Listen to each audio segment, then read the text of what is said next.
Apple gi tang kun go hum doida nung dairang phom bu chipong da Manipur top channel le paw khatang update pijarake myam loiphao yingminasi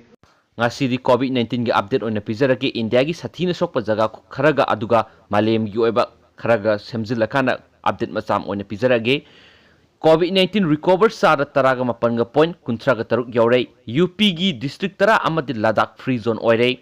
Leibak asigi oina COVID-19 positive ki confirm case haujuk phawda lising kunga mathoiga chahumga maudraga humda yaurei recover tawbada lising mariga saniga yankhaiga nipani sikiba masingna chatruka marfuga matho yaurei Maharashtra na khwaidigi wangduna confirm case lising mangaga saniga kunga matho shurei sikibana saniga yankhaiga matho shurei Gujarata ani shubada laiduna lising aniga saniga humdraga nitho shurei maudraga manga sikrei Delhi na lising aniga chamaga yankhaiga taruk shurei nipuga teret sikrei Rajasthan lising maga sanipanga ama shurei kunga manga sikrei Tamil Nadu na lising maga changwaga maudraga taruk shurei taraga nipan sikrei Madhya Pradesh na lising maga changwaga maudraga nitho shurei marfu sikrei amaromda haujuk phawbada Leibak asigi oina COVID-19 recover asi sadam taraga mapanga point kuntraga taruk yaurei amaromda Uttar Pradesh ki district tara amadi Jammu Kashmir gi Union Territory Ladakh asi COVID-19 free zone oire haidi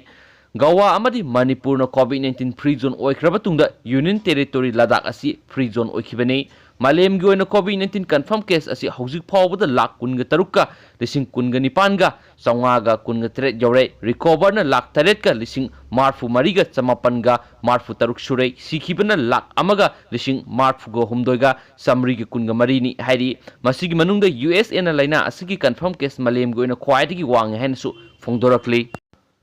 COVID-19 gi Malem gi oiba update ta atopa pauksi amadanamu COVID-19 gi update ta Malem gi oina nakhiba mi masing lakh kunga taruka lising yankhai taruka satruko humdraga mathoi shurei aduga naba phagalakpana lakh taret ka lising kunga mapanga chanipan go humdraga nipan sukre aduga sikiba mi masingna lakh amaga lising marfu mangaga samaga maudraga nithoi shurei adugi hanbda India gi oina haijarake India gi oina hauji anaba masing lising kunga mathoiga changwaga humpuga teret sure adugi hengalakpa masingna samriga kuntra sure sikiba masingna satruka marfuga manga sure sainagi oiba update na anaba masing lising marfu nithoiga satret ka maudraga nipan sure hengalakpa masingna supna tagi tarani aduga sikiba masingna lising mariga satruka kuntraga nithoi sure aduga USA gi update na anaba masing lakh nipan ga lising nipuga mapan ga supna gi maudraga nithoini aduga hengalakpa masingna sahumga humdraga manga surei sikiba masingna lising nipuga taretka satruka marfuga mathoini edu Italy goiba update na anaba masing lakh amaga lising marfu taretka sahumga kunga taretni adugi hengalakpa masingna sahumga yankhaini aduga sikiba masingna lising kunga mangaga supnagi marfuga manga surei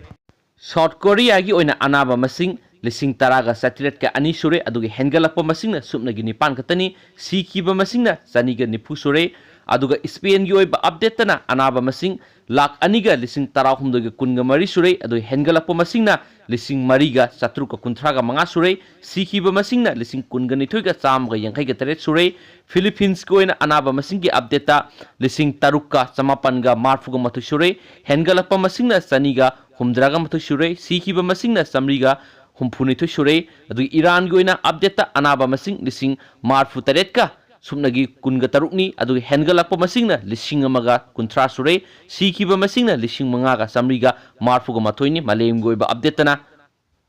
Manipur gi oiba content masang khatanga update pijaramge airport gi phagat kiba kwa manasing hayeng dispose toragani haukibe April mari da cargo flight ani da Imphal airport ta pusilakpa kwa mana mitha manasing adu hayeng lamdeng da leiba solid waste management plan da dispose toragani hairi hiramasugi matang da case asigi investigation research IO oiriba singjamai police ki OC sanjoina official oiba serol ama thokre loinana hairiba serol adu da designated officer food safety administrator Imphal West ka mari lainaba thabak sing lokhatnaba su khangali ningsingba yabadi kwa manasing asigi mari lainaba miyoi mari amasu police na phagatpa laikhrabani